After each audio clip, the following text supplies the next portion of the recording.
So, a passage from an ancient Sanskrit text says, "Women are all alike, Your Majesty, just like cooked rice."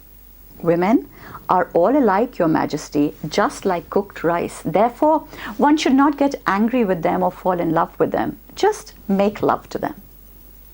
That was the opinion in very ancient India, that all women were the same. They were not important enough to try and distinguish one from the other, much like a pot of cooked rice. Now, contrary to public opinion, books like the Kama Sutra were not written to inflame passions or spread immorality or even to encourage attitudes like this.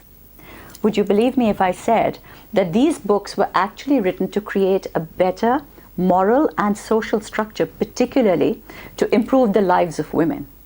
In very ancient India, the idea of marriage as we know it today did not exist. This was a time when social norms said that if a married woman, a woman who had the right to bear a child, if a married woman was in the fertile time of her month and her husband was not present, then any and every man had the right to impregnate her.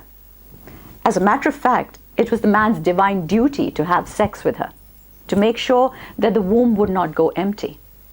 And the women were expected to submit to any man who chose to sleep with them. Women were cooked rice, or in other words, they were items of indiscriminate consumption. A man called Shwetaketu Odalaki. Shwetaketu Odalaki is the legendary composer of the very first textbook on sex.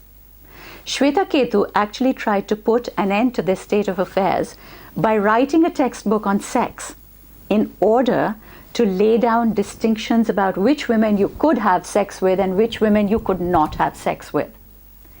His book carried the very novel suggestion that men should generally not sleep with the wives of other men. And he goes on record for the first time being the first man to try and create social boundaries for the benefit of women. A world of cultivated and orderly sex as opposed to chaotic and disorderly sex.